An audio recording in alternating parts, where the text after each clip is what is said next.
Next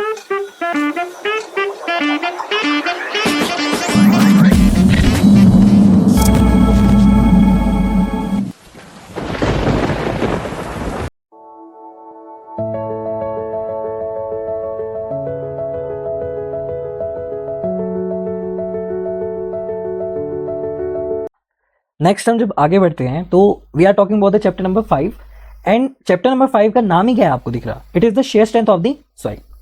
तो पहली बात तो इसमें ना बहुत सारी क्या है एनॉमिटी है, मतलब इसमें बहुत सारी एक रियल आइडेंटिटी है जो हिडन है यहाँ पे। अभी आपको समझने के लिए ना मैं बहुत सारे बेसिस पॉइंट्स बताऊंगा जिससे कि आपको थोड़ा अंडरस्टैंडिंग बन जाए। तो सबसे पहले अगर जब मैं बात करूं नाम में ही बात करते हैं, जो हमारे चैप्टर का नाम है, तो स्ट्रेंथ की बात करते हैं। जैसे कि आप कोई भी स्टील का बार देखते हो या फिर कोई भी हमारा कंक्रीट का ब्लॉक देखते हो तो यू नो वेरी वेल कि कुछ ना कुछ उनकी क्या रहेगी, स्ट्रेंथ रहेगी। यू नो हर एक मटेरियल क्या रहती है, स्ट्रेंथ रहती है। चाहे वो कोई भी चीज हो, आपके घर का एक बैट हो, बॉल हो, उन सब की क्या है, अपनी एक स्ट्रेंथ है। अब स्ट्रेंथ का मतलब क्या है, बेसिकली स्ट्रेंथ का मतलब ये है कि जब उसमें हम कोई भी लोड लगा रहे हैं ना, अब ये लोड जो है, ये जो हमारा लोड है ये मैक्सिमम है। क्या है ये मैक्सिमम लोड है और इस मैक्सिमम लोड को ये मटेरियल झेल रहा है यानी बेयर कर रहा है बिना किसी फेलियर को दिखाए हुए, तो हम क्या बोलेंगे, यही इसकी स्ट्रेंथ है। देन वी कैन से ना ये इसकी स्ट्रेंथ है। सिमिलरली अगर जब मैं किसी स्टील की बात करूं, अभी मैंने इसमें कंप्रेसिव लोड लगाया है कंक्रीट ब्लॉक पे, लेट अस अज्यूम कि ये कंक्रीट ब्लॉक है। मान लीजिए कि एक स्टील का बार ले लिया और मैं उसमें क्या लगा रहा हूं, एक टेंसाइल स्ट्रेंथ लगा रहा हूं, टेंसाइल फोर्स लगा रहा हूं, यानी उसे मैं खींच रहा हूं। तो यू नो वेरी वेल कि उसकी कोई ना कोई क्या रहेगी, एक लोड बेयरिंग कैपेसिटी रहेगी, उस लोड को रेजिस्ट करने की कैपेसिटी रहेगी। वो कैपेसिटी जो है, अगर वो जो हमारा लोड है वो मैक्सिमम है और स्टील जो है फेल नहीं कर रहा है, तो वी कैन से कि भाई उसकी कुछ ना कुछ क्या रहेगी, स्ट्रेंथ रहेगी। क्लियर हो गया ये दोनों चीजें जो हमारी है। तो हम क्या बोल सकते हैं इन दोनों सिनेरियो में कि स्टील की कोई ना कोई क्या रहेगी, स्टील की कोई ना कोई क्या रहेगी, एक टेंसाइल स्ट्रेंथ रहेगी। क्या रहेगी, एक टेंसाइल स्ट्रेंथ रहेगी। यानी जब उसको हम खींच रहे हैं तो टेंसाइल स्ट्रेंथ का मतलब क्या होता है कि जब उसको हम स्ट्रेच कर रहे हैं उसकी कोई ना कोई क्या रहेगी, स्ट्रेचिंग की एक लिमिट रहेगी। सेकंड ऑफ ऑल जब मैं कंक्रीट की बात करूं तो उसकी कोई ना कोई क्या रहेगी, कंप्रेसिव स्ट्रेंथ रहेगी। मतलब उसको हम जब दबा रहे हैं तो उस दबाने पे वो कितना मैक्सिमम लोड ले सकता है विदाउट एनी फेलियर। इंपॉर्टेंट है, that is without any failure, without any failure. ठीक है ना। फेलियर का मतलब क्या होता है, फेलियर का मतलब ये होता है कि मटेरियल जो है, मटेरियल की अपनी कोई ना कोई क्या रहेगी, एक रेजिस्टिंग कैपेसिटी रहेगी। रेजिस्टिंग कैपेसिटी क्या होती है, रेजिस्टिंग कैपेसिटी मींस उसे कि वो रेजिस्ट कर रहा है उस लोड को, अभी मैं फेल नहीं होना चाहता। मतलब आपकी कोई रेजिस्टिंग कैपेसिटी रहेगी। फॉर एग्जांपल आपको बोले कि आप 10 घंटे काम कर लो, तो क्या कर लोगे। आपको अगर जो 11वें घंटे में बोल दूं काम कर लो, तो आप बोलोगे चलो मैं 11 घंटे भी कर लेता हूं। क्या मैं आपको ऐसे बोल सकता हूं कि 24 घंटे काम करो? तो आपकी एक रेजिस्टिंग कैपेसिटी है ना, जिस रेजिस्टिंग कैपेसिटी के ऊपर आप जाओगे तो यू विल फेल। आपको नींद भी इंपॉर्टेंट है, आपको खाना भी इंपॉर्टेंट है, आपको और चीजों के लिए भी टाइम चाहिए। सो आपको अगर मैं सर्टेन लिमिट में अगर ये चेक कर रहा हूं और वो आप वहां पे मैक्सिमम लोड को ले रहे हो, देन आई कैन से कि वो आपकी क्या रही, स्ट्रेंथ रही। फेलियर क्या हो गया कि यार इस स्ट्रेंथ के बाद, यानी इस रेजिस्टिंग कैपेसिटी को जब वो तोड़ देता है हमारा लोड, और उस लोड पे एक फेलियर देखने को मिलता है, दैट वो फेलियर जो है वो हमेशा क्या रहता है, अनडिजायरेबल रहता है। वी नो दैट कि फेलियर जो है in the case of a soil, अगर जब आप कोई भी स्ट्रक्चर बना रहे हो, सॉइल अगर जो फेल करेगी तो स्ट्रक्चर क्या हो जाएगा, गिर जाएगा।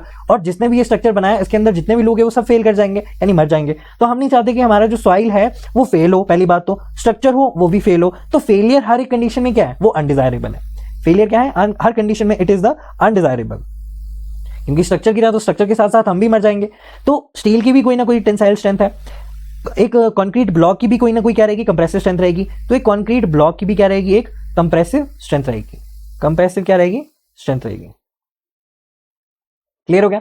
तो हर मटेरियल की अपनी स्ट्रेंथ है। तो क्या मैं ऐसे नहीं बोल सकता कि हर मटेरियल की स्ट्रेंथ है तो सॉइल की भी कोई ना कोई स्ट्रेंथ रहेगी? अब सॉइल की कोई ना कोई स्ट्रेंथ रहेगी तो वो कौन सी स्ट्रेंथ रहेगी, सॉइल की कोई ना कोई क्या रहेगी, स्ट्रेंथ रहेगी। तो वो कौन सी स्ट्रेंथ होगी, क्या वो टेंसाइल होगी, क्या वो कंप्रेसिव होगी, या फिर कोई और होगी? तो चलो देखते हैं कि भाई कौन सी होगी। तो लेट अस अज्यूम कि मैं टेंसाइल स्ट्रेंथ की बात करता हूं। जनरली आप अगर जिस सॉइल में सैंड को देखोगे, अभी मैं सैंड की बात कर रहा हूं, फिर बाद में आपको क्ले की भी बात करूंगा, कि जब हम सॉइल में देख रहे हैं तो सॉइल में क्या है, सैंड की बात करो। अब मुझे बताओ, क्या तुम एक सैंड के ढेर को खींच सकते हो? बताओ ना। तो definitely not, you can not उसमें खिंचाव नहीं दे सकते आप सैंड को, है ना। सिमिलरली क्या आप सैंड को कंप्रेस कर सकते हो, क्या आप सैंड को कंप्रेस कर सकते हो? तो बच्चे बोलेंगे हाँ सर आप इसको कंप्रेस कर सकते हो। तो डेफिनेटली हम सॉइल को लेंगे और उसको हम कंप्रेस करेंगे। यहाँ पे हो क्या रहा है, स्ट्रक्चर है, ऊपर से लोड आ रहा है, तो लोड आ रहा है तो ये क्या हो रही है, कंप्रेस हो रही है, यानी ये दब रही है ना। और इसी तरह से आपने देखा होगा कि यार जो हमारी कंप्रेसिव स्ट्रेंथ होती है वो तो बहुत ज्यादा होती है। क्यों? क्योंकि जितने भी बड़े बड़े हमारे पहाड़ है, हमारी जो पहाड़ है बड़े बड़े, वो किसी ना किसी सॉइल के ऊपर तो टिके हुए है ना। तो मतलब सॉइल की अच्छी खासी क्या होती है, कंप्रेसिव स्ट्रेंथ रहती है। क्लियर हो गया। यानी सॉइल की कोई ना कोई कंप्रेसिव स्ट्रेंथ रहती है। लेकिन क्या सॉइल की टेंसाइल स्ट्रेंथ रहती है? डेफिनेटली नॉट, नहीं रहती है। और अगर जो मैं कोई बच्चा बोले कि सर ऐसा तो नहीं होता, जब हम कोई क्ले के पार्टिकल को लेते हैं तो हम उसको अच्छे से स्ट्रेच भी कर सकते हैं, तो मैं बोल रहा हूं कि हाँ आप कर सकते हो, लेकिन सॉइल में बात करूं मैं, तो सॉइल में अगर जो सैंड की मैं बात करूं तो वहां पे टेंसाइल स्ट्रेंथ क्या रहती है? ऑलमोस्ट जीरो रहती है। और अगर जो आप टेंसाइल स्ट्रेंथ भी सॉइल में लगाओगे ना, तो वो इतनी कंपैरेटिवली वो relative to the compressive strength तो हमेशा नीली रहेगी, जीरो ही रहेगी। तो हम बोलते हैं कि सॉइल में टेंसाइल स्ट्रेंथ को हम क्या कर सकते हैं? हम उसे इग्नोर कर सकते हैं। तो यहाँ पे हम यही काम करेंगे कि ये नेग्लिजिबल है, तो नेग्लिजिबल है तो हम इसको क्या करेंगे? इग्नोर करेंगे। यहाँ पे we will ignore over here. Clear हो गया? तो हम ये चीज तो मान सकते हैं कि यहाँ पे हम इग्नोर कर सकते हैं। मतलब थेरोटिकली जो हमारी कंप्रेसिव स्ट्रेंथ है वो बहुत ज्यादा होती है ना। आपने बताया कि हिमालयन जो हमारे हिमालयाज है, हिमालय के नीचे की जो हमारी सॉइल है, सॉइल पे इतने बड़े बड़े पत्थर का जो लोड है लग रहा है, फिर भी वो खड़ी है। मतलब जो हमारा हिमालयन है वो अभी भी खड़ा है। तो कंप्रेसिव स्ट्रेंथ थेरोटिकली क्या होती है? बहुत ज्यादा, रिलेटिवली बहुत ज्यादा क्या होती है? हाई होती है। लेकिन इंपॉर्टेंट पॉइंट आपको ध्यान देने वाली बात ये है कि जो हमारी सॉइल है ना, सॉइल जो हमारी फेल करती है ना, सॉइल हमारी जो फेल करती है ना, वो दबने की वजह से फेल नहीं करती, वो फेल करती है एक ना इंक्लाइन शेयर प्लेन डेवलप होता है, और उस शेयर प्लेन के कारण ही हमारी सॉइल क्या करती है? फेल करती है। मतलब अब ये चीज मैं आपको और अच्छे से भी बताऊंगा कि शेयर प्लेन जनरली बनता कैसे है, क्यों होता है, और यही चीज जो है हम इस पूरे चैप्टर में पढ़ेंगे कि भाई क्या चीज हो रही है और सॉइल फेल क्यों कर रही है इस तरह से। लेकिन ध्यान देने वाली बात क्या है कि सॉइल जो है, अब ये शेयर प्लेन, अब मैं सिंपल भाषा में बताता हूं कि ऊपर से लगने वाला जितना भी हमारा कंप्रेसिव लोड है ना, उसकी वजह से हमारी सॉइल फेल नहीं कर रही है। हमारी सॉइल फेल कर रही है बिकॉज ऑफ द स्लाइडिंग। किसकी वजह से? Because of the sliding. और ये जो स्लाइडिंग है ना, इसी के कारण क्या होती है? हमारी सॉइल जो है फेल करती है। और इस पूरे चैप्टर में अगर हम स्ट्रेंथ की बात करें, फॉर एग्जांपल अगर मैं सॉइल की बात कर रहा हूं, तो वी नो दैट कि पहली बात तो स्ट्रेंथ के बारे में मैंने बात की है ना, कि कंप्रेसिव स्ट्रेंथ है, टेंसाइल स्ट्रेंथ है। लेकिन इंपॉर्टेंट ध्यान देने वाली बात है कि हम जो बोल रहे हैं सॉइल के बारे में, तो सॉइल हमारी फेल किस में करती है? शेयर फेलियर के कारण जो है हमारी सॉइल जो है फेल करती है। फेलियर के कारण सॉइल क्या करती है? हमारी फेल करती है। इसीलिए मेजरली आपने ध्यान में देखा होगा कि यहां पे चैप्टर में हमने शेयर स्ट्रेंथ की बात की है, ना तो टेंसाइल स्ट्रेंथ की बात की है और ना ही कंप्रेसिव स्ट्रेंथ की बात की है। हम बोल रहे हैं कि जो सॉइल है ना, वो फेल तभी करती है क्योंकि उसमें स्लाइडिंग होती है, यानी शेयर फेलियर के कारण ही हमारी सॉइल जो है फेल करती है। शेयर फेलियर के कारण हमारी सॉइल जो है फेल करती है, ना तो वो कंप्रेसिव की वजह से होती है और ना ही टेंसाइल की वजह से होती है। ये दोनों चीजें समझ में आ गई। तो चैप्टर में शेयर फेलियर क्यों लगा ये मालूम होना चाहिए। तो ठीक है, अगर स्ट्रेंथ ही हमें फाइंड आउट करनी है तो बताओ, स्ट्रेंथ फाइंड आउट करके दिखाओ हमें कैसे स्ट्रेंथ फाइंड आउट करनी है ना। अगर जब हम इतना ही इंपॉर्टेंट है कि टेंसाइल फाइंड आउट करनी है, कंप्रेसिव फाइंड आउट करनी है, तो बताओ भाई कैसे फाइंड आउट करें हम कोई भी स्ट्रेंथ सॉइल की। तो किसी ने बोला कि सर अगर जो स्ट्रेंथ फाइंड आउट करनी है ना, हमें तो स्ट्रेंथ ही फाइंड आउट करनी है सॉइल की, तो स्ट्रेंथ हम ना क्या हम देख के बता सकते हैं कि ये ली मिट्टी और इस मिट्टी को आप देख लो और आप बता दो भाई इसकी स्ट्रेंथ कितनी है? तो डेफिनेटली नॉट। ये तो बहुत ही इनप्रैक्टिकल सी बात है कि आप देख के तो सॉइल की स्ट्रेंथ को नहीं बता सकते, है ना। अगर एक स्टील की रॉड अगर मैं आपके हाथ में दे दूं या ब्रिक में आपके हाथ में दे दूं, तो आप देख के तो उसे नहीं बता सकते। तो आपको क्या करना पड़ेगा? कुछ ना कुछ एक टेस्ट करने पड़ेंगे, लेबोरेटरी में कुछ ऐसे टेस्ट करने पड़ेंगे जो हम क्या करते हैं, वहां पे स्ट्रेंथ को फाइंड आउट करते हैं। क्या आप स्ट्रेंथ को इस तरह से फाइंड आउट कर सकते हैं कि आप बोल रहे कि सर मैंने मुंबई में घर बनाया था 7 मंजिला का, वो वहां पे सेफ है, तो वो हिमाचल प्रदेश या फिर उत्तराखंड में भी सेफ होगा? तो ऐसा तो पॉसिबल नहीं है। वो लोकेशन स्पेसिफिक होता है, सॉइल जो है वो लोकेशन स्पेसिफिक है। जरूरी नहीं है कि जो सॉइल हमारी मुंबई में सेफ है वही लोडिंग के साथ अगर जब मैं उत्तराखंड में चला जाऊं तो वहां पे वो सेफ होगी। तो डेफिनेटली नॉट, ऐसा पॉसिबल नहीं है। लोकेशन स्पेसिफिक भी होती है सॉइल। तो सॉइल को हम क्या करते हैं, हम ना लेबोरेटरी में टेस्ट करते हैं, और लेबोरेटरी में टेस्ट करके हम क्या फाइंड आउट करते हैं? सॉइल की स्ट्रेंथ को फाइंड आउट करते हैं। एक ट्राई एक्सियल टेस्ट होता है। और ट्राई एक्सियल टेस्ट में क्या करते हैं, हम एक स्पेसिमेन लेते हैं और उस पर लोडिंग करते हैं, और हमें पता चलता है कि वो कहाँ पे फेल कर रहा है। तो हम वहां से लेबोरेटरी में बहुत सारे जैसे कि ओडोमीटर में था, ओडोमीटर में हमने जितने भी कोएफिशिएंट ऑफ पैरामीटर्स है वो हमने लेबोरेटरी में निकाले। तो उसी तरह से ट्राई एक्सियल टेस्ट में भी हम बहुत सारी चीजें से निकालते हैं, जिससे हमें क्या पता चलता है? शेयर स्ट्रेंथ पता लगती है सॉइल की। क्या लगती है? शेयर स्ट्रेंथ पता लगती है। एक और चीज की मटेरियल की क्या होती है? प्रॉपर्टी, वो डिफरेंट होती है, हर एक जगह पे अलग अलग होती है। तो ऐसा नहीं कि मुंबई में अलग है वो यहाँ पे अलग है, तो डिफरेंट ही होगी हमेशा, है ना। और हमने जो हमारा शेयर स्ट्रेंथ है ऑफ द सॉइल, इस पे हमने फोकस क्यों किया? क्योंकि एक ही ऐसा मटेरियल है जो नेचुरली अवेलेबल होता है। जो हमारी सॉइल है वो क्या है? वो नेचुरली अवेलेबल होती है। और ये हर एक स्ट्रक्चर की क्या होती है? फाउंडेशन होती है। और अगर ये हर स्ट्रक्चर की फाउंडेशन है तो वी डोंट वांट कि भाई सॉइल जो है वो फेल करे वहां पे। इतनी चीज तो पता है ना, स्ट्रक्चर का बेस है सॉइल। तो अगर जो हमारा सॉइल ही स्ट्रांग नहीं है तो हमारी बिल्डिंग कैसे स्ट्रांग रहेगी? यहाँ पे अभी तो बिल्डिंग है, यहाँ पे डैम बना दिया, ब्रिजेस बना दिए, तो हम चाहते हैं कि हमारी जो सॉइल है वो फेल ना करे और उसकी स्ट्रेंथ हमें मालूम पड़ जाए कि यार इतने लोड से ऊपर मैं लगाऊंगा तो मेरा स्ट्रक्चर फेल कर जाएगा, इतने लोड से ऊपर लगाऊंगा तो ये स्ट्रक्चर फेल नहीं करेगा, या फिर इतने में बचा रहेगा। तो शेयर स्ट्रेंथ तो जानना हमको पता है। और फेलियर के बारे में मैंने आपको बता दिया कि why we are talking about the shear failure only, ना कंप्रेसिव और ना ही टेंसाइल।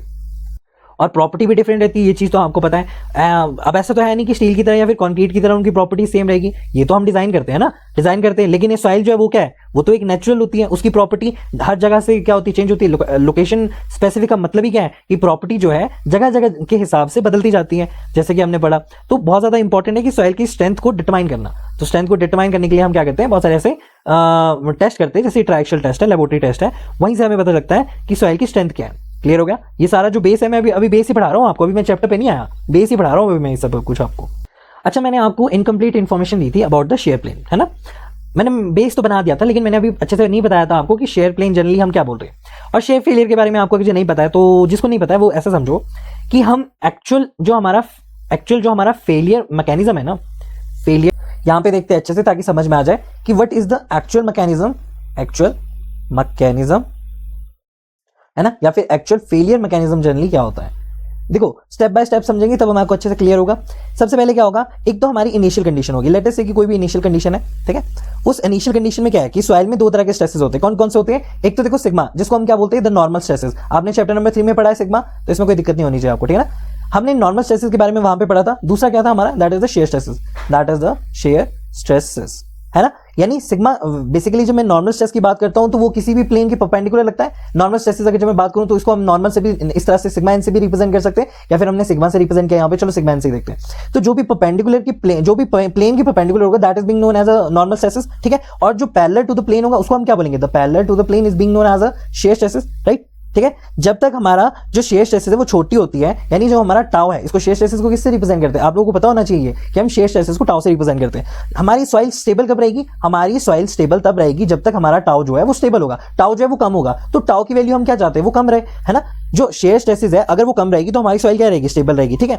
अब सेकंड देखते हैं केस, ये तो फर्स्ट केस हो गया, इनिशियल कंडीशन में आपको दो चीजें पता लगी, ठीक है। अब जो सेकंड केस है उसमें क्या है हमको समझने के लिए कि अब मान लेते हैं कि हमारे स्ट्रेसेस जो है वो इंक्रीज हो रहे हैं, यानी बढ़ रहे हैं। अगर हमारे स्ट्रेसेस इंक्रीज हो रहे हैं तो जब हमारा लोड जो है, ठीक है ना, स्ट्रेसेस इंक्रीज हो रहे हैं। दूसरा पॉइंट दैट इज सेइंग कि जब हमारा लोड या फिर जो हमारा प्रेशर है जब वो इंक्रीज होता है तो हमारा क्या इंक्रीज हो रहा है, जब हमारा किसी भी सॉइल पे हमारे शेयर स्ट्रेसेस इंक्रीज हो रहे हैं या फिर हमारे जो स्ट्रेसेस है वो इंक्रीज हो रहे हैं, तो उस पॉइंट पे होगा क्या, ऊपर से अगर जैसे सिग्मा एन को मैं इंक्रीज कर रहा हूं ना, तो सिग्मा एन के इंक्रीज होने के कारण भी है कुछ ना कुछ बदलाव आएंगे हमारी सॉइल में। उसका रिजल्ट क्या है, उसका रिजल्ट ये कि लोड और प्रेशर की इंक्रीमेंट की वजह से हमारा जो अभी तक सॉइल स्टेबल थी अब वो अनस्टेबल क्यों होगी, बिकॉज टाउ की वैल्यू क्या कर रही है, इंक्रीज कर रही है। यहीं से समझ सकते हो आप कि हमारी सॉइल स्टेबल है, बिकॉज आपको पता है कि थोड़ा सा अगर मैं लोड लगाऊंगा तो सॉइल कभी फेल नहीं करेगी, अगर मैं थोड़ा सा लोड लगाऊंगा। पर जैसे ही मैंने प्रेशर का इंक्रीमेंट करता गया, आप ये जानते हो कि सॉइल जो है वो फेल करती है। वो क्यों करती है, because shear stresses at the normal stress पे वो ठीक रहती है, पर जैसे जैसे हमारी नॉर्मल स्ट्रेसेस यानी जो वर्टिकल स्ट्रेस है वो इंक्रीज होती जाएगी, हमारी शेयर की वैल्यू क्या करती जाएगी, इंक्रीज करती जाएगी। और उसका इंटरनल मैकेनिज्म ये क्या है कि जो हमारा पार्टिकल है ना, for example this is a particle, एक हमने नॉर्मल लोड लगाया तो पार्टिकल की अरेंजमेंट यही है, ठीक है।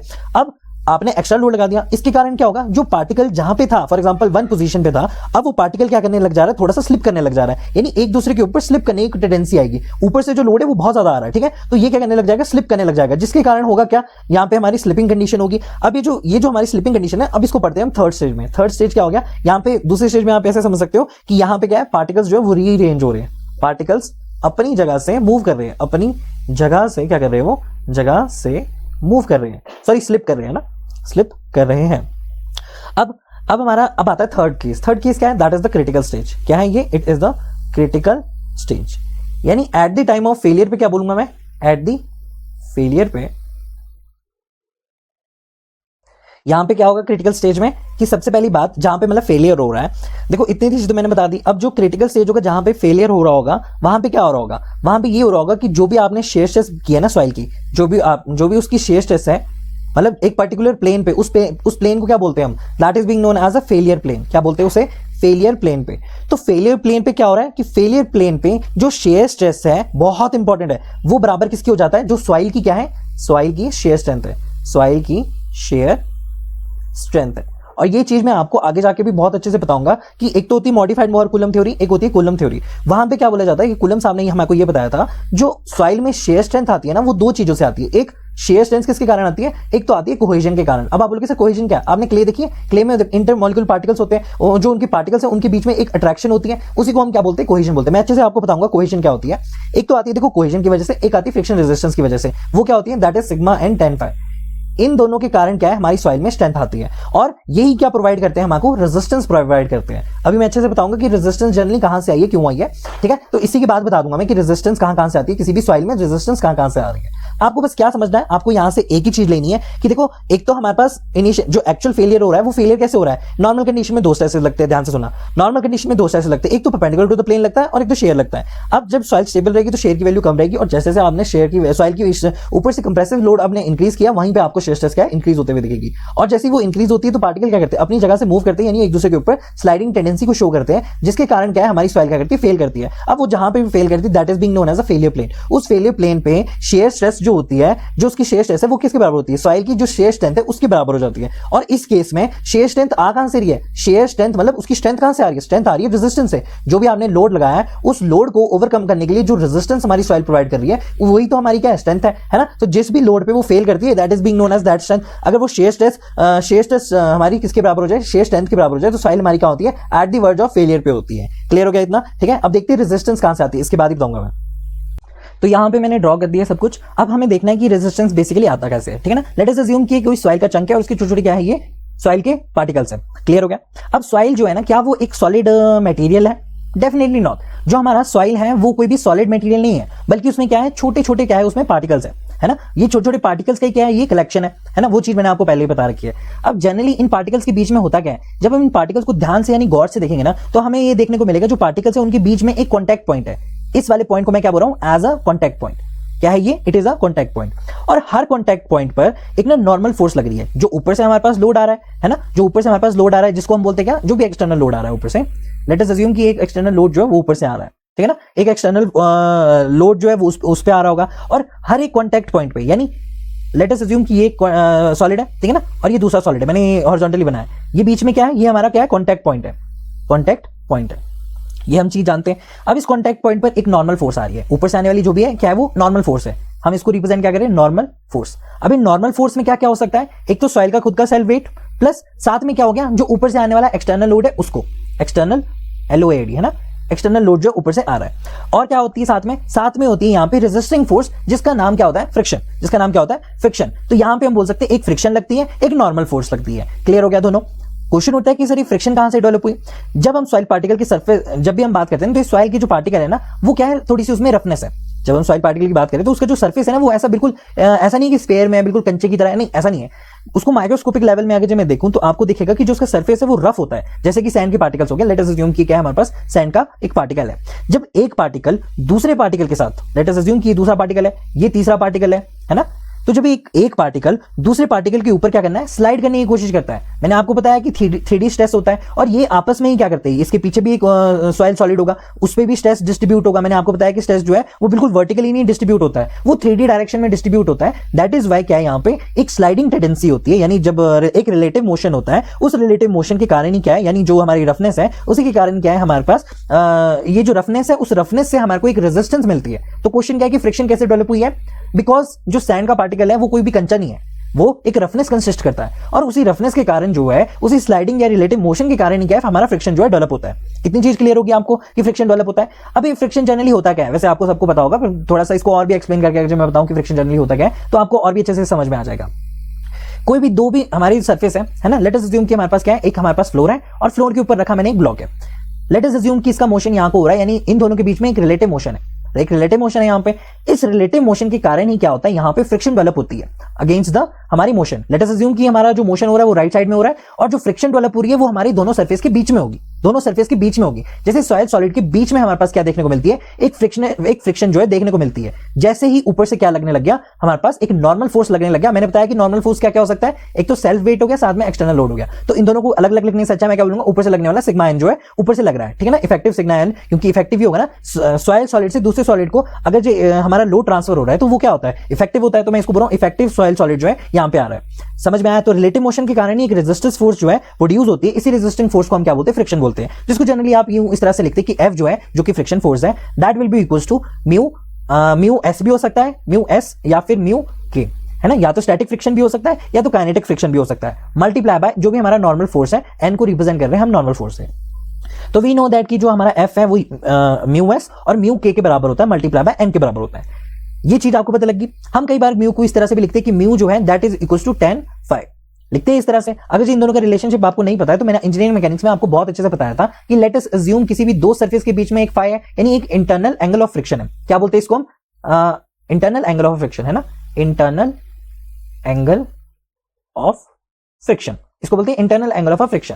क्लियर हो गया? और ये इंटरनल एंगल ऑफ फ्रिक्शन कई बार बच्चे बोलते हैं सर ये एंगल ऑफ रिपोज के बराबर भी होता है, तो वो मैं आपको एक्सप्लेन कर दूंगा आगे जाके। जब हम अभी मैं रिलेशनशिप बता रहा हूं आपको, लेट अस अज्यूम कि हमारे पास एक ब्लॉक है, ठीक है, इसका मोशन कहां हो रहा है? डाउनवर्ड डायरेक्शन में मोशन हो रहा है, ठीक है ना। लेट अस अज्यूम ऊपर से हमने कोई नॉर्मल फोर्स लगाया, एन लगाया, ठीक है। अब मुझे बताओ कि इसका वेट किस तरह से एक्ट होगा? क्या वो इस तरह से होगा? क्या मैं डायरेक्टली इस इंक्लाइन प्लेन की तरह लिख दूं, या फिर वेट जो है वो डायरेक्टली इस तरह से नीचे को एक्ट करेगा? बताओ। तो डेफिनेटली डब्ल्यू जो है हमारा डाउनवर्ड डायरेक्शन में होता है। अगर ये कंफ्यूजन किसी को है तो मैंने इंजीनियरिंग मैकेनिक्स में आपको अच्छे से बता रखा है, तो इंजीनियरिंग मैकेनिक्स में मैंने आपको ये क्लियर किया है, ठीक है ना, कि कैसे वेट होता है, क्या फ्रिक्शन होता है, क्या नॉर्मल फोर्स होता है। तो वी नो दैट कि W जो है वो नीचे आ रहा है, तो इसका अगर मैं कंपोनेंट निकालना चाहूं तो ये वाला कौन सा हो जाएगा? W। दोनों रिजॉल्व कर सकते हैं ना, मैंने रिजॉल्विंग भी आपको वहां पे बता रखा है कि किस तरह से रिजॉल्व कर सकते हैं। तो W sin phi हमारे पास ये वाला आ जाएगा। और मैंने बोला था कि फ्रिक्शन क्या होता है? सरफेस के बीच में होता है। अब यहाँ पे तो नहीं होगा, यहाँ पे ही होगा, तो अगेंस्ट द मोशन के अगेंस्ट जो हमारे पास है फ्रिक्शन आता है। अब मैं इसका रिलेशनशिप बता देता हूं कि F जो होता है, F को हम क्या लिख सकते हैं? F is equal to W sin theta. क्या नॉर्मल को मैं W cos थीटा लिख सकता हूं? तो yes, W cos phi is equal to the normal. इतना चीज क्लियर है। अब इन दोनों को हम लिख सकते हैं किस तरह से कि F जो है, F can be is equal to mu into n, है ना।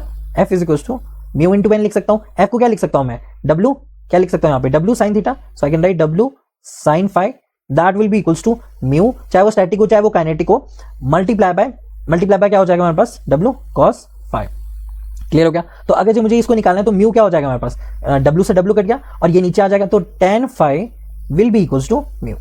क्लियर हो गया? तो इसी तरह से हमारे पास ये रिलेशनशिप आता है। और कई बार बच्चों को क्वेश्चन होता है कि सर ये जो फाई है, ये जो एंगल ऑफ रिपोज है, इसको क्या हम एंगल ऑफ रिपोज लिखें, एंगल ऑफ क्या रिपोज लिखे, या फिर इसको एंगल ऑफ इंटरनल फ्रिक्शन लिखे, एंगल ऑफ इंटरनल फ्रिक्शन लिखे, ठीक है ना। और एक और इंपॉर्टेंट पॉइंट बताओ मुझे कि म्यू एस बड़ा होता है क्या म्यू के बड़ा होता है? स्टैटिक फ्रिक्शन बड़ा होता है कि काइनेटिक फ्रिक्शन बड़ा होता है? डेफिनेटली जो स्टैटिक फ्रिक्शन होता है वो ज्यादा होता है, ठीक है ना। जैसे पढ़ने के लिए स्टार्टिंग में आपको बहुत ज्यादा मेहनत करनी पड़ती है, पर जैसे जैसे आप पढ़ते रहते हो तो बाकी चीजें जो वो नॉर्मल हो जाती है। वैसे क्या होता है, जब मोशन में होती है कोई चीज तो वहां फ्रिक्शन कम लगता है, और जब कोई भी चीज स्टैटिक होती है तो उसमें ज्यादा फ्रिक्शन लगता है। ये चीज मैंने आपको मतलब पता ही होगा आपको ये चीज। अच्छा, दूसरा क्वेश्चन क्या आता है कि ये फाई बेसिकली है क्या? ये किसके बीच का फ्रिक्शन है, या क्या दिखा रहा है हमारे को? और दूसरा एंगल ऑफ रिपोज क्या होता है, और एंगल ऑफ इंटरनल फ्रिक्शन के बराबर कब होता है वो? कई बोलेंगे कि सर ये पिक्चर में आया क्यों, हम क्यों पढ़ रहे हैं इसको? देखो, जब भी मैं आपको, अभी मैंने आपको पहले भी बताया है, पहले भी चैप्टर में आपको मैंने बता रखा है कि अब मैं बता देता हूं कि जब हम फॉर्मूला यूज करते हैं ना, जब हम फॉर्मूला यूज करते हैं मोहर कुलम लॉ का, इस चैप्टर में यूज होगा, और जो भी इसमें होगा वो सब डिटेल जो है मैं आपको बता दूंगा कि किस तरह से आया। तो हम बोलते हैं कि टाउ जो है वो किसके बराबर है, यानी जो शेयर स्ट्रेंथ है वो किसके बराबर है? एक तो कोहेजन के बराबर है, प्लस साथ में आता है हमारे पास सिग्मा, एंड साथ में आता है हमारे पास tan phi। तो जो यहाँ पे phi है ना, ये क्या है? एक शेयर स्ट्रेंथ का पैरामीटर है, जो हमको क्या बताता है कि सॉइल के जो पार्टिकल्स के बीच में, यानी जो सॉइल है उस सॉइल के पार्टिकल के बीच में जो स्लाइडिंग रेजिस्टेंस का मेजरमेंट होता है ना, that is being known as a phi. जो हमारे पास सॉइल पार्टिकल के बीच के जो स्लाइडिंग रेजिस्टेंस है उसका मेजर होता है। यानी ऐसा बोल सकते हैं कि ये शेयर, एक तो शेयर स्ट्रेंथ का ये पैरामीटर है ना, एक तो क्या है ये शेयर स्ट्रेंथ का पैरामीटर है, जो हमको क्या बताएगा कि सॉइल के पार्टिकल जब एक दूसरे के अगेंस्ट स्लाइड करने की कोशिश करते हैं ना, तो उस कोशिश की कितनी रेजिस्टेंस है, उस रेजिस्टेंस को कौन दिखाता है? हमको फाई दिखाता है। That is being known as the angle of internal friction. समझ में आया आपको? दूसरा एंगल ऑफ रिपोज, मैं ये दोनों ना बराबर ना से बराबर होते हैं, पर उससे पहले मैं आपको बताता हूं कि एंगल ऑफ रिपोज क्या होता है। एंगल ऑफ रिपोज ना जो फाई के साथ नहीं, हम शेयर पैरामीटर है ना, फाई तो शेयर पैरामीटर है, हम नहीं यूज करते टाउ में एफ आर, है ना, थीटा आर नहीं हम उसमें यूज करते हैं। हम क्या बोलते हैं कि उसको फाई से ही हम रिप्रेजेंट करते हैं। और जो फाई होता है ना, फाई क्या होता है? फाई होता है एंगल ऑफ इंटरनल फ्रिक्शन, और वो एंगल ऑफ रिपोज के बराबर भी होता है, लेकिन उसके लिए कंडीशन होती है। तो एंगल ऑफ रिपोज क्या हो गया सर? जब मैं एंगल ऑफ रिपोज की बात कर रहा हूं, यानी मैं फाई आर की मैं जब बात कर रहा हूं, तो ये क्या होता है? जब आप सॉइल, जैसे कि सैंड, जैसे कि क्या सैंड, अब क्या करते हो तुम? सैंड को लेते हो, तुमने एक पाइल क्या करती है, तुमने सैंड को एक डब्बे में ले लिया। लेट अस कंसीडर कि भाई आपने एक डब्बा लिया, उस डब्बे में आपने सैंड भरी। अब सैंड को जब आप ऊपर से गिराते हो ना, आप देखते हो कि सैंड जो है ना वो कुछ इस तरह की शेप में आ जाता है, इस तरह की क्या होता है? शेप में आ जाता है जब आप इसको ऊपर से गिराते हो। तो ये क्या है? एक तरह की यहां पे हमें मिलती है नेचुरल स्लोप। क्या मिलती है? Natural slope. क्या आपने स्लोप खुद बनाई? नहीं, आपने बस ऊपर से सैंड गिराई और एक नेचुरल स्लोप जो है वो आपको यहां पर देखने को मिलती है। अब आपने एक पाइल से गिराया और आपने क्या देखा? एक नेचुरल स्लोप जो है वो वहां पे बनती है। उस नेचुरल स्लोप का जो मैक्सिमम एंगल होता है फ्रॉम द हॉरिजॉन्टल, ये जो मैक्सिमम एंगल है ना from the horizontal, maximum angle from the horizontal, जिसमें क्या होगा कि हमारे जो सॉइल पार्टिकल है वो स्लाइड नहीं करते। आपने देखा होगा कि ये स्टैक इस तरह से ही रहता है, तो ये जब ये स्टैक हमारा स्लाइड नहीं करता इस पॉइंट पे, तो उसी को हम बोलते हैं angle of repose, phi R, that is being known as a angle of repose. अब समझ में आ गया कि एंगल ऑफ रिपोज क्या हो गया, कि एंगल ऑफ रिपोज क्या है, जो स्लोप एंगल है, it is the slope angle जहां पे at which soil begins to slide, ठीक है ना, एक नेचुरल स्लोप बनती है। और थीटा आर क्या है, वो मैक्सिमम स्लोप है जहां पे हमारा स्टैक क्या है, एक नेचुरल स्लोप को कंसिस्ट कर देगा। क्लियर हो गया। इससे थोड़ा सा ऊपर स्लोप हो जाएगी तो क्या हो जाएगा, हमारा जो नेचुरल स्लोप है वो डिस्टॉर्ट हो जाएगी, तो इसी को हम बोलते हैं एंगल ऑफ रिपोज। अब ना ये सिर्फ दो केस में होता है, ये कब हमारे बराबर होते हैं। सबसे पहले बात तो हमारा एंगल ऑफ रिपोज कब बराबर होगा, हमारी एंगल ऑफ इंटरनल फ्रिक्शन के, और कब नहीं बराबर होगा, एंगल ऑफ इंटरनल फ्रिक्शन के। अगर मैं सॉइल को कोहेजनलेस बोलूं, जैसे कि हमारी क्लीन सैंड होगी, जैसे कि हमारी क्या होगी, क्लीन सैंड होगी, तो क्लीन सैंड में कोहेजन होता है, बताओ, डेफिनेटली उसमें कोहेजन जो है वो इज इक्वल टू किसके बराबर होता है, 0 के बराबर होता है। तो इस केस में जो सॉइल का नेचुरल स्लोप बनता है वो क्या बनता है, वो एंगल ऑफ रिपोज ही बोलते हैं उसे, it is being known as a angle of repose, angle of repose. और जो उसका इंटरनल फ्रिक्शन एंगल है वो ऑलमोस्ट क्या होते हैं, दोनों बराबर होते हैं। तो हम बोलते हैं कि फाई आर जो है इस केस में जहां पे क्लीन सैंड हमने ले रखी है वो बराबर होते हैं, तो हम बोलते हैं कि angle of repose is equal to angle of internal friction, ठीक है ना। अब जो एंगल ऑफ आपको अगर कहीं पूछा जाए कि एंगल ऑफ रिपोज जो है क्लीन सैंड में कितना बनता है, तो वो ऑलमोस्ट कितना बोल सकते हैं आप, 30 डिग्री। आपको अगर कोई पूछे ना कि angle of repose in clean sand what is the value, तो आप बोल सकते हो कि 30 डिग्री एंगल जो है वहां पे बनता है। क्लियर हो गया। और कब नहीं बनता है एंगल ऑफ रिपोज, कब नहीं होता है एंगल ऑफ इंटरनल फ्रिक्शन के, जब हम कोहेजन भी आ जाता है पिक्चर में, ठीक है ना, जब कोहेजन भी आ जाता है पिक्चर में, यानी सी जो है वहां पे 0 नहीं होता है। ऐसा क्यों होता है, आई कैन से कि जो हमारा शेयर स्ट्रेंथ है that is equal to C plus sigma tan phi के बराबर है। क्लियर हो गया। नाउ आई कैन से कि सैंड की कंडीशन में तो सी 0 है, तो tau is equal to sigma tan phi के बराबर है। यानी जो phi है वो ऑलमोस्ट किस पे डिपेंड करता है, हमारा जो हमारा शेयर स्ट्रेंथ है वो किस पे डिपेंड करता है, उसके एंगल ऑफ रिपोज पे, यानी एंगल ऑफ इंटरनल फ्रिक्शन पे ही डिपेंड करता है। लेकिन जब कोहेजन आ जाता है तो यहाँ पे सी भी पिक्चर में आ जाता है, और जब सी भी पिक्चर में आ जाएगा, अगर जब phi को 0 कर दोगे तो शेयर स्ट्रेंथ क्या हो जाएगी, वो भी 0 हो जाएगी। लेकिन अगर आप यहाँ पे phi को 0 कर दोगे तो क्या शेयर स्ट्रेंथ 0 होगी, डेफिनेटली नॉट, क्योंकि वहां पे सी भी पिक्चर में आ जाता है। तो आपको ये चीज पता लगी। अच्छा, मेरा बताने का मकसद क्या था, मेरा बताने का मकसद यही था कि angle of repose angle of internal friction की क्यों बराबर होता है। बाकी क्वेश्चन इंपॉर्टेंट क्यों है, क्योंकि phi जो है वो एक शेयर पैरामीटर है, और हमारा शेयर का काम यहाँ पे बहुत ज्यादा इंपॉर्टेंट है, दैट इज व्हाई मैंने आपको ये बताया है, ठीक है ना। इसे ऐसे ज्यादा मत समझना कि भाई आपने इतना क्यों बढ़ा दिया, हमको बस इसीलिए बढ़ाया कि एंगल ऑफ रिपोज भी कई बार बच्चे गलती से क्वेश्चन में कई बार ना एंगल ऑफ रिपोज लिखा होता है, तो आपको क्या समझना है, वहां पे कोहेजन क्या है, 0 है। समझ में आया क्यों बताया मैंने आपको, बहुत ही छोटे छोटे पॉइंट्स है जो ये जब क्वेश्चन लगाते हैं ना तब जाके आपको पता लगता है, क्योंकि इन्हीं पॉइंट्स में गेट और ईएससी जो है वो दोनों खेल जाता है। जैसे एंगल ऑफ रिपोज दिख देगा एंगल ऑफ इंटरनल फ्रिक्शन के बराबर, तो समझ में आया ना आपको कि यहाँ पे सी जो है वो 0 के बराबर होगा जब हम फाई आर लिखेंगे। समझ में आया, क्वेश्चन में तो आपको लिखा नहीं होगा कि वो इस तरह से है वो इस तरह से है, इसलिए मैं ज्यादा डिफाइन करके आपको बताता हूं।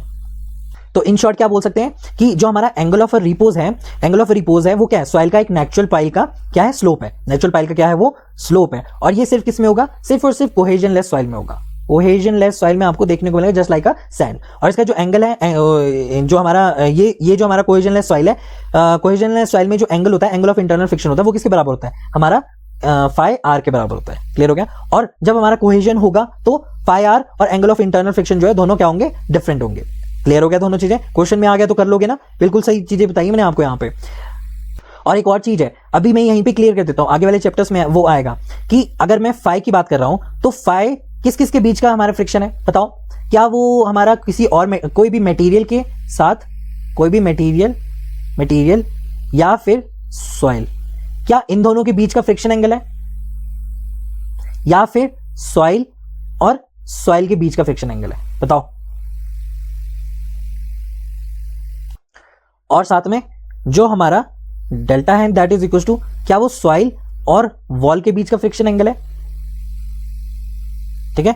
या फिर चलो डेल्टा का आपको नहीं पता होगा, तो डेल्टा बेसिकली क्या होता है, ये होता है angle of a wall friction, it is being known as a angle of wall friction. क्या मतलब है मैंने angle of a wall friction बोला, मतलब ये है कि जब सॉइल किसी वॉल के साथ ना रिटेनिंग स्ट्रक्चर, फॉर एग्जांपल आपने देखा होगा कि रिटेनिंग स्ट्रक्चर बना हुआ है, इस रिटेनिंग स्ट्रक्चर के पीछे हम क्या करते हैं, सॉइल लगाते हैं, ठीक है ना। इस रिटेनिंग स्ट्रक्चर के पीछे हमने क्या कर दी, यहाँ पे सॉइल लगा दी। ठीक है ना। यहाँ पे पीप होल होते हैं जहां से पीछे का पानी जो है बाहर पाता है, ये हम आगे वाले चैप्टर्स में पढ़ेंगे। पर मैंने डेल्टा के बारे में आपको यहाँ पे इसलिए बताया था क्योंकि इन दोनों में ना थोड़ी सी क्या होती है, कंफ्यूजन होती है बच्चों को। कई बार लिखते हैं, कई बार इस तरह से लिखा होता है कि जहां पे डेल होता है ना वहीं पे क्या होता है, 5 भी होता है। ये आपको मैं बाद में बताऊंगा कि कहां पे ये चीज लिखी हुई है। लेकिन आपको एक चीज समझनी चाहिए कि जो हमारा डेल्टा है, इसका मतलब है कि जो हमारा सॉइल है, सॉइल का किसी भी वॉल के कांटेक्ट में होने, जब वो कांटेक्ट में होता है ना, तो सॉइल और वॉल के बीच में एक फ्रिक्शन होता है। सॉइल यानी वॉल और सॉइल के बीच में क्या होता है, एक फ्रिक्शन होता है। क्या होता है? It is being known as a friction. उस एंगल, जो फ्रिक्शन एंगल होता है ना, उसी को हम क्या बोलते हैं, डेल्टा कहलाता है, उसको हम डेल्टा बोलते हैं। और इन जनरल ये दोनों बराबर नहीं होते। जो हमारा डेल्टा होता है ना, वो 0.5 या फिर वो 0.75 फाई के क्या होता है, वो इक्वल्स टू होता है। अब ये चीज हमने शॉर्ट नोट्स में लिख के रखना, आगे जाके मैं आपको और अच्छे से भी एक्सप्लेन करूंगा कि फाई और डेल्टा में इस तरह से क्यों होता है, ठीक है ना। अगर मान लेते हैं कि हमारे पास अभी हमको पता है कि डेल्टा की वैल्यू, सॉरी जो हमारी फाई है उसकी वैल्यू अगर 30 डिग्री है, तो बताओ मुझे डेल्टा की वैल्यू क्या होगी। डेफिनेटली आपको पहले वाले क्वेश्चन में, आपको आगे जाके क्वेश्चन में ये देखने को मिलेगा। तो आप बोलेंगे 15 डिग्री या फिर 22 डिग्री के आसपास क्या है इसकी वैल्यू होगी। क्लियर हो गया? तो यहां पे क्या है कि आई कैन राइट की जो डेल्टा होता है वो सॉइल और वॉल के बीच में क्या होता है, फ्रिक्शन होता है। और ये क्या है, ये एक्सटर्नल है। It is being known as the external, ठीक है ना। ये क्या होता है, एक्सटर्नल होता है। और जो हमारा डेल्टा फाई है, फाई क्या होता है, वो मटेरियल और सॉइल का फ्रिक्शन नहीं होता। वो किसके बीच का होता है, जैसे मैंने बताया था कि सॉइल जब हम ऊपर से एक सैंड को फेंकते हैं तो वो एक नेचुरल स्लोप को कंसिस्ट करता है। किसके बीच में हो रहा है, ये सॉइल और सॉइल के पार्टिकल्स के बीच में जो आने वाली फ्रिक्शन है, that is being known as a phi. Clear हो गया? और ये किसके बीच में है, हमारी एक तो वॉल और सॉइल के बीच के जो हमारी फ्रिक्शन है उसी को हम क्या बोलते हैं, डेल्टा बोलते हैं। तो दोनों में समझ में आया क्या फर्क है, मैंने यहीं पे आपको अच्छे से क्लियर कर दिया। तो जिसको ये सब चीजें पता लग गई वो अच्छी बात है, जिसको नहीं पता लगी है तो कोई बात नहीं, ठीक है ना। कोई ज्यादा ध्यान देने वाली बात नहीं है। बस ये समझना है कि सॉइल का पार्टिकल जो है वो एक रफ सरफेस होगा। फॉर एग्जांपल सैंड का पार्टिकल है, अब ये जो रफ सरफेस है इसी की वजह से फ्रिक्शन इसकी वजह से एक रेजिस्टेंस आती है, that is being known as a friction resistance. Clear हो गया? ऊपर से आने वाला जो भी हमारा नॉर्मल स्ट्रेस है ना, जब पार्टिकल एक दूसरे को प्रेस करते हैं तो अपने वेट से या फिर जो उसका एक्सटर्नल लोड है, जो कि मैंने आपको बताया था, वेट से या फिर एक्सटर्नल लोड से, तो जो कॉन्टैक्ट पॉइंट होता है ना वो टाइट होते रहते हैं। जैसे आपने ऊपर से लोड लगाया, अभी कॉन्टैक्ट पॉइंट क्या लगते रहेंगे, हमारे टाइट होते रहेंगे। तो टाइट होते रहेंगे तो क्या होगा, जैसे ही मैं बोल रहा हूं कि नॉर्मल स्ट्रेस इंक्रीज करेगा, तो बताओ मुझे फ्रिक्शन की वैल्यू क्या होगी, बताओ। डेफिनेटली वो भी क्या करेगी, इंक्रीज करेगी। जैसे जैसे ऊपर से लोड लगता रहा, यानी उसका वेट भी लगता रहा, साथ में जो भी हमारा एक्सटर्नल लोड है वो भी लगता रहा, तो उसकी वजह से जो हमारा दूसरा पार्टिकल पे जो स्ट्रेस ट्रांसफर होगा, वो आपको पता है कि एक दूसरे पे क्या करेगा, वो स्लाइड करने की कोशिश करेगा। जैसे ही उनकी टेंडेंसी स्लाइड करने की कोशिश जो है बढ़ती रहेगी, यानी ऊपर से आने वाला लोड जो है वो बढ़ता रहेगा, तो एक ऐसा पॉइंट आएगा कि ये और ये दोनों क्या हो जाएंगे, अलग हो जाएंगे। मैक्सिमम वैल्यू फ्रिक्शन जब उसकी रेजिस्टेंट फोर्स को तोड़ देगा तो ये सॉइल क्या हो जाती है, फेल हो जाती है। दैट इज वाई आपको सॉइल में देखने को मिलेगा एक इंक्लाइन प्लेन जिस तरह से फेल होती है। तो आपको पता है कि जितना ज्यादा नॉर्मल स्ट्रेस होगा ऊपर से आने वाला, उसी की वजह से उतना ही ज्यादा क्या होगा, स्लाइडिंग होगा। और जितना ज्यादा स्लाइडिंग होगा उसी की वजह से शेयर प्लेन बनता है। और फ्रिक्शन क्या है, वो रेजिस्टेंस प्रोवाइड कर रहा है, वो नहीं जाने दे रहा है इसको इधर को। वो बोल रहा है कि रुक जाओ, अभी मत जा। अगर जो ऊपर से स्लाइड हो रहा है, मोशन अगर इस साइड को होगा तो फ्रिक्शन उल्टी साइड को होकर इसको कैंसिल आउट करने की कोशिश करेगा। तो वो जब तक वो एक दूसरे को कैंसिल आउट करेंगे तब तक रेजिस्टिंग फोर्स एक्ट करेगी। पर ऐसा जब तक खत्म नहीं होगा तो एक इंक्लाइन प्लेन बन जाता है, जिसकी वजह से ये जो ऊपर के पार्टिकल है वो इधर को हो जाएंगे, दूसरे पार्टिकल इधर को जाएंगे। तो समझ में आया ये शेयर प्लेन क्यों बनता है इस तरह से। तो फेल ना कंप्रेशन की वजह से नहीं होती है, वर्टिकल लोड जो आ रहा है वो बिल्कुल दबने की वजह से नहीं लोड फेल हो रही है। फेल क्यों हो रही है, बिकॉज एक शेयर प्लेन बन जा रहा है। जब वो स्लाइडिंग, जब उनकी रेजिस्टिंग फोर्स कम हो जा रही है, तो फ्रिक्शन एक तरह की क्या करती है, रेजिस्टिंग फोर्स की तरह एक्ट करती है। इसी तरह से इंटरलॉकिंग होता है, इंटरलॉकिंग ऑफ दी पार्टिकल्स। अगर पार्टिकल्स ना एक एंगुलर है, फॉर एग्जांपल अगर जो हमारा पार्टिकल ना एंगुलर है, यानी एक एंगल है उनके पास, जिसकी वजह से क्या होती है, एक बढ़िया सी इंटरलॉकिंग हो जाती है, ठीक है ना। जैसे कि हमारी क्रस्ट सैंड होती है, इंटरलॉकिंग। अगर एग्जांपल आपसे कोई पूछे तो यू कैन से कि जो हमारी क्रस्ट सैंड होती है, क्रस्ट सैंड होती है, वो होती है एक तरह की क्या, एंगुलर, ठीक है ना, एंगुलर सॉइल है, ठीक है ना। तो क्या होता है, वो एक दूसरे के बीच में फंस जाती है, यानी उन दोनों के बीच में क्या हो रही है, यहाँ पे आपको देखने को मिलेगा इंटरलॉकिंग हो रही है, वो फंस जा रही है एक दूसरे के बीच में। इसी इंटरलॉकिंग की वजह से क्या है, हमारा क्या इंक्रीज होगा, बताओ। डेफिनेटली फ्रिक्शन इंक्रीज होगा। अब ये यहां को जाना चाहेगी और ये क्या है, फ्रिक्शन प्रोड्यूस करेगा। अगर ये फ्रिक्शन प्रोड्यूस कर रहा है तो मुझे बताओ इस इंटरलॉकिंग जो है ये हेल्प करेगी कि नहीं, डेफिनेटली हेल्प करेगी। वो इसको इधर नहीं जाने देगी और ये क्या है, यहां से फ्रिक्शन जो है उतना ही डेवलप होगा। तो इंटरलॉकिंग की वजह से, यानी जब इंटरलॉकिंग ज्यादा होगी, किसी भी कोई भी अगर जो हमारा सैंड है, अगर जो क्रस्ट सैंड में एंगुलर जो है वो बहुत ज्यादा होंगे तो इंटरलॉकिंग बढ़ेगी। इंटरलॉकिंग की वजह से हमारी फ्रिक्शन भी क्या हो जाएगी, इंक्रीज हो जाएगी। तो इसकी वजह से क्या है, रेजिस्टिंग फोर्स आ जाती है, यानी इंटरलॉकिंग को भी यहां पे क्या ले रखा है, एज अ रेजिस्टिंग फोर्स ले रखा है। क्लियर हो गया, ठीक है ना। और फिर पार्टिकल्स अरेंजमेंट, जैसे कि अगर जो मैं बात करूं, पार्टिकल अरेंजमेंट की भी बात होती है, इंटरलॉकिंग है। अगर जो पार्टिकल का अरेंजमेंट जो है वो टाइटली पैक्ड है, फॉर एग्जांपल कोई भी चीज डेंस्ड है ना, उसमें जो पार्टिकल्स है वो बहुत ही टाइट इस तरह से अगर जो वो पैक्ड है तो होगा क्या, उसमें जो कॉन्टैक्ट है वो ज्यादा होगा, कॉन्टैक्ट पॉइंट जो है वो वहां पे क्या होगा, ज्यादा होगा। इसकी वजह से क्या होगा, जो भी फ्रिक्शन है वो भी वहां पे क्या होगी, ज्यादा होगी। इसी में इंक्लूडेड है ये भी कि इंटरलॉकिंग में दो चीज आती है। क्या क्या आती है इंटरलॉकिंग में, दो चीज आती है, एक तो पार्टिकल अरेंजमेंट, ठीक है ना, यहीं पे लिख देता हूं मैं, क्या होती है, इंटरलॉकिंग में ये सब चीजें भी आ जाती है, पार्टिकल अरेंजमेंट वगैरह भी यहीं पे आ जाती है। तो इसको मैं हटा देता हूं यहां से। क्या हो गया, particle arrangement, particle arrangement, arrangement कैसे, मान लेते हैं कि डेंस है एक, ठीक है ना, डेंस है, और एक है लूज, एक है लूज। तो बताओ किसमें रेजिस्टिंग फोर्स ज्यादा होगी, डेफिनेटली डेंस में होगी। क्यों, क्योंकि वो टाइटली पैक्ड है, कॉन्टैक्ट जो कॉन्टैक्ट पॉइंट है वो ज्यादा है, और उसकी वजह से क्या होगा, हमारा जो फ्रिक्शन है उसकी वैल्यू क्या होगी, ज्यादा होगी, मतलब ज्यादा रेजिस्टिंग फोर्स हमें यहां पे मिलेगा। यानी इसका इसमें हमें ज्यादा लोड लगाना पड़ेगा हमारे को इसको अगर जो फेल करना है। वहीं अगर जो लूजली को देखा जाए तो लूजली और दूसरी जो पार्टिकल है उन दोनों के बीच में अगर जो कॉन्टैक्ट पॉइंट इतना ज्यादा टाइटली नहीं होगा, उसकी वजह से क्या है कि कम लोड में भी ये क्या कर जाएगी, फेल कर जाएगी। समझ में आ गया आपको दोनों चीजें, कि पार्टिकल अरेंजमेंट भी मैटर करता है रेजिस्टेंस के लिए, और फ्रिक्शन जो है यहाँ पे टाइटली में ज्यादा होगी और यहाँ पे क्या होगी, कम होगी। तो आप इस तरह से लिख सकते हैं कि फ्रिक्शन यहाँ पे ज्यादा होगी एट दी डेंसली पैक्ड, और फ्रिक्शन यहाँ पे कम होगी एट दी लूजली पैक्ड। दोनों समझ में आ गया जो भी चीज मैंने बताई। अच्छा, ये सब क्यों बताया, ये सब सिर्फ इसीलिए बताया है कि हम अगर जब बात करें, अभी मैंने शेयर स्ट्रेंथ के बारे में बताया था, तो हम बोल सकते हैं कि जो टाउ है that is equal to C plus sigma tan phi, था कि नहीं। अगर मैं यहां पे बोलूं कि किसी भी सॉइल का जो कोहेजन है वो बहुत ज्यादा है, लेट अस अज्यूम कि कोहेजन ज्यादा है, तो बताओ मुझे उसकी शेयर स्ट्रेंथ जो है वो ज्यादा होगी कम होगी, यानी एक पार्टिकल का दूसरे पार्टिकल के ऊपर स्लाइड होने की टेंडेंसी ज्यादा होगी कि कम होगी, बताओ ना। डेफिनेटली वहां पे क्या होगी, कम होगी। क्यों, क्योंकि कोहेजन भी आ गया। अभी जो रेड डॉट से मैंने लिखा है ये क्या है, कोहेजन है। ये क्या करके रखेगा, ये एक पार्टिकल को दूसरे पार्टिकल को जोड़ के रखेगा। यानी अगर जी वो यहां को स्लाइड करना चाहती है, पहला तो क्या होगा, उसको हेल्प करेगा फ्रिक्शन, जो भी फ्रिक्शन है वो हेल्प करेगा। दूसरा, मान लेते कि वो एंगुलर नहीं है, फ्रिक्शन ही है सिर्फ, और इंटरलॉकिंग भी नहीं है अच्छे से, तो कौन हेल्प करेगा, और दूसरा करेगा उसको कोहेजन। अगर वो एक दूसरे को पकड़ के रख रहे हैं तो वो हमको रेजिस्टेंस प्रोवाइड कराएगा, जिसकी वजह से जो इंक्लाइन प्लेन हमको मिलना था एट दी फेलियर पॉइंट पे, वो हमको अब थोड़ा सा ज्यादा लोड या फिर ज्यादा नॉर्मल स्ट्रेस लगाने की वजह से मिलेगा। तो शेयर स्ट्रेंथ एक तो कोहेजन की वजह से आ रही है, दूसरा और किस पे डिपेंड कर रहा है, नॉर्मल स्ट्रेस पे। जितना ज्यादा हमारा नॉर्मल स्ट्रेस होगा, मैंने अभी आपको ये चीज बता रखी है, तभी मैं वो चीजें आपको पहले बता देता हूं। अब मैं बस एक्सप्लेन करूंगा कि ये क्यों हो रहा है। जितना ज्यादा नॉर्मल स्ट्रेस होगा उतना ज्यादा फाई होगा। कैसे होगा फाई, ये मैंने आपको पहले बता रखा है। और फाई क्या है यहाँ पे, it is the internal friction angle, है कि नहीं, ये है इंटरनल फ्रिक्शन एंगल। अब मैंने बता दिया कि क्यों है, ठीक है ना। अगर सॉइल कोहेजन लेस है तो कोहेजन लेस है तो सी की वैल्यू तो जीरो होगी, तो सिग्मा tan phi। तो उस पॉइंट पे यानी ड्राई सैंड पे जो हमारी शेयर स्ट्रेंथ है वो किस पे डिपेंड कर रही है, जो भी नॉर्मल स्ट्रेस आएगा उस पे डिपेंड कर रही है, और हमारा इंटरनल फ्रिक्शन एंगल पे डिपेंड कर रही है। उसके अलावा किसी पे डिपेंड नहीं कर रही, क्योंकि कोहेजन यहां पे क्या है, जीरो है। तो इसकी शेयर स्ट्रेंथ किस किस पे डिपेंड कर रही है, दो चीजों पे डिपेंड कर रही है। यानी कंक्लूजन में क्या बोल सकता हूं कि सॉइल में फ्रिक्शन डेवलप होती है पार्टिकल्स के कांटेक्ट की वजह से, है ना। और किसकी वजह से, पार्टिकल्स के कांटेक्ट की वजह से, उनकी कांटेक्ट रफनेस की वजह से होती है, उनके बीच का जो नॉर्मल स्ट्रेस है उसकी वजह से होती है, और पार्टिकल का जो इंटरलॉकिंग है, क्या है, जो पार्टिकल्स का इंटरलॉकिंग है उसकी वजह से हमको क्या मिलती है, सॉइल में फ्रिक्शन मिलती है। ठीक है, क्लियर हो गया, इसकी वजह से मिलती है। और यही जो फ्रिक्शन होती है ये सॉइल की स्ट्रेंथ का मेन सोर्स होता है। तो समझ में आ गया स्ट्रेंथ किस तरह से हमने बात की, रेजिस्टिंग फोर्स की हमने क्यों बात की, क्योंकि हम सॉइल की स्ट्रेंथ का बता रहे थे कि सॉइल में स्ट्रेंथ आ कहां से रही है, सॉइल में स्ट्रेंथ आ कहां से रही है। तो आपको समझ में आ गया कि भाई देखो कोहेजन की वजह से आ रही है, कोहेजन नहीं है तो फिर क्या होगा, फ्रिक्शन की वजह से आ रही है, फ्रिक्शन की वजह से आ रही है, जो कॉन्टैक्ट रफनेस है उसकी वजह से आ रही है, और उनके बीच का जो नॉर्मल स्ट्रेस है उसकी वजह से आ रही है। क्लियर हो गया। और पार्टिकल्स का क्या हो गया, इंटरलॉकिंग हो गया, उन सब की वजह से हमारे पास सॉइल में स्ट्रेंथ आ रही है। क्यों, क्योंकि हम बात कर रहे हैं सॉइल के स्ट्रेंथ के बारे में। क्लियर हो गया।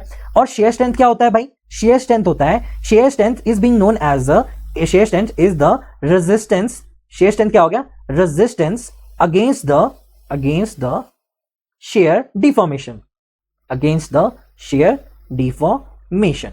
तो शेयर स्ट्रेंथ पता लग गया क्या होता है, इट इज द रेजिस्टेंस, ये एक तरह की रेजिस्टेंस है किसके अगेंस्ट में, जो शेयर डिफॉर्मेशन हो रहा है उसके अगेंस्ट में जो रेजिस्टेंस हमारे को मिल रही है that is being known as a shear strength. और रेजिस्टेंस सॉइल में किस तरह से आती है, कोहेजन से, फ्रिक्शन से, हमारी कॉन्टैक्ट रफनेस से, नॉर्मल स्ट्रेस से, और इंटरलॉकिंग की वजह से। समझ में आया, ये सब मैंने क्यों पढ़ाया, क्योंकि मुझे शेयर स्ट्रेंथ पे आना था। और क्या लिख सकते हैं कि सॉइल, इस तरह से लिख सकते हैं कि सॉइल में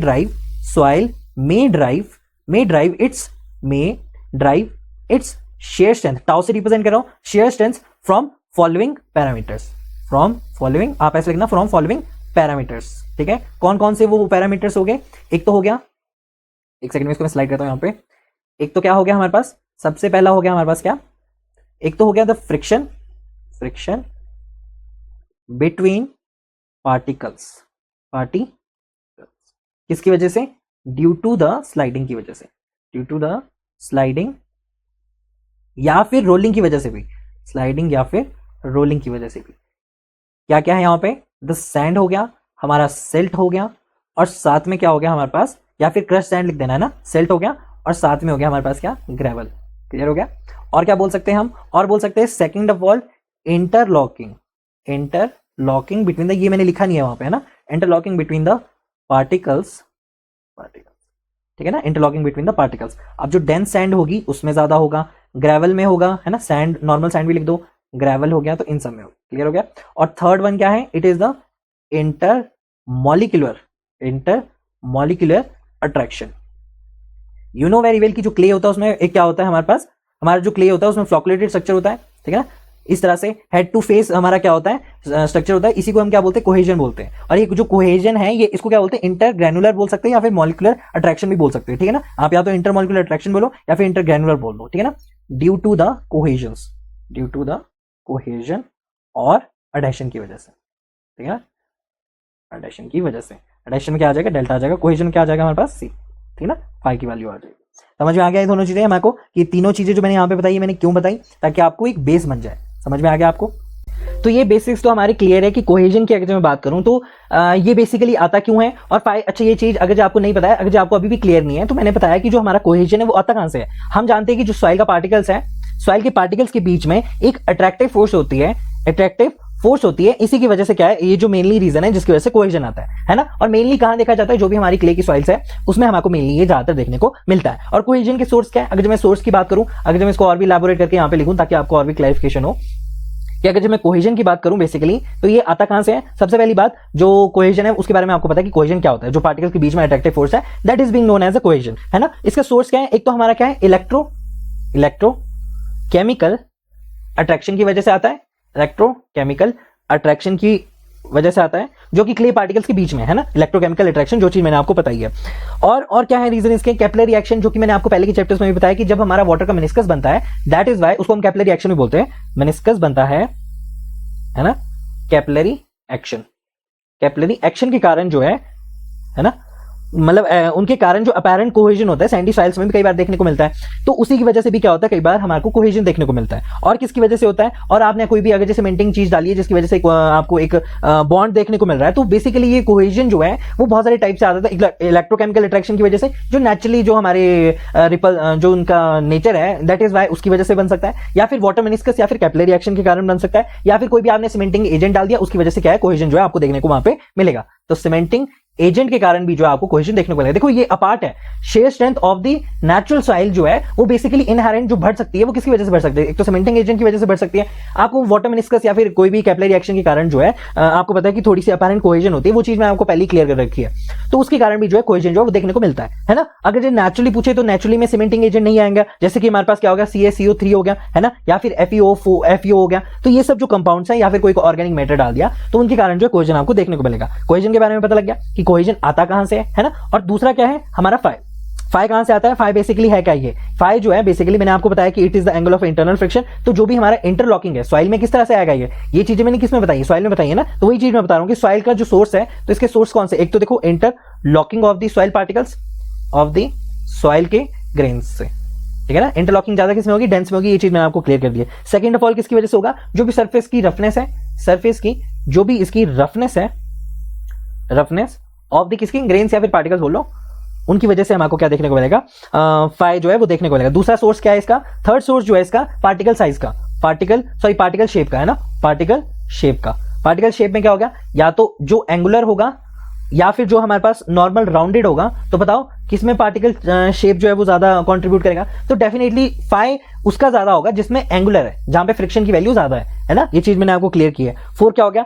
जहां पे नॉर्मल स्ट्रेस हो गया, जहां पे नॉर्मल स्ट्रेस हो गया है ना, जितना ज्यादा नॉर्मल स्ट्रेस होगा उतना ही ज्यादा क्या होगा, इंटरलॉकिंग का इफेक्ट होगा। क्लियर हो गया। तो फाई का सोर्स ये सब हो गया। अब प्रैक्टिकली जो हमारा सोर्स है वो कौन कौन से, ये तो मैंने सॉइल के अंदर बता दिया। अब प्रैक्टिकल सोर्स कौन कौन से हो गए, हमारे को यहाँ पे टेस्ट करने पड़ते हैं, जैसे कि ये जो पैरामीटर्स है ना, फाई पैरामीटर्स हो गया, या फिर जो सी पैरामीटर्स है, ये हमारे को कहां से मिलेंगे, पैरामीटर्स ये हमारे को कहां से मिलेंगे, ये हमारे को कहां से मिलेंगे, कहां से मिलती है, तो कहां से मिलती है, सबसे पहली बात जो भी हम सॉइल में टेस्टिंग करेंगे, सॉइल में टेस्टिंग करेंगे वहां से हमारे को ये चीज मिलेगी। कौन कौन से टेस्ट होते हैं, सबसे पहले बात जो हमारा कौन सा है, डायरेक्ट शेयर टेस्ट है, डायरेक्ट शेयर टेस्ट है, कुछ देर के बाद मैं आपको ये सब पढ़ा दूंगा। डायरेक्ट शेयर टेस्ट हो गया। दूसरा ट्राइएक्सियल टेस्ट हो गया, ट्राई-एक्सियल शेयर टेस्ट हो गया, है ना, ट्राई-एक्सियल शेयर टेस्ट हो गया, क्लियर हो गया, मोस्ट रिलायबल होता है ये, मैं आपको बाद में लिखा दूंगा सब कुछ। और कौन सा हो गया, यूसीटी हो गया, और हमारे पास फोर्थ वन हो गया vane shear test, vane shear test, ठीक है ना। इसको फुल फॉर्म में लिखना है तो वो भी लिख देना,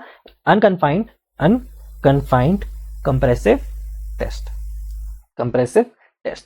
तो ये हो गया हमारे प्रैक्टिकल सोर्स की, ये जो पैरामीटर्स हैं ये हमें सॉइल की टेस्टिंग से मिलेंगे, और वहां पे भी हम बहुत सारे टेस्ट करेंगे जहां से हमें चीजें मिलेगी। अभी इंडिविजुअल टेस्ट है, इन सब में हमको ये सारी वैल्यूज जो है अच्छे से मिल जाती है। सिंपल होता है डायरेक्ट शेयर टेस्ट, और जो हमारा ट्राई-एक्सियल शेयर टेस्ट होता है ये बहुत ज्यादा रिलायबल भी होता है, और इसमें हम जो भी ड्रेनेज होता है ना वो कंट्रोल कर सकते हैं। अभी आपको वो चीज समझ नहीं आएगी, और अनकन्फाइंड कंप्रेसिव टेस्ट तो अभी आपको नहीं पता लगेगा। तो बस आपको ये जानना है कि फाई और सी पैरामीटर्स कहां से मिलेंगे, हमको यहां से मिलेंगे। तो क्लियर हो गया, बेस जो है हमारा बिल्कुल पक्का होना चाहिए कि फाई कहां से आ गया, सी कहां से आ गया, इनका मतलब क्या है, क्यों ये आते हैं, ये सब चीजें जो मैंने आपको यहाँ पे क्लियर कर दी है। समझ में आया आपको, ठीक है ना।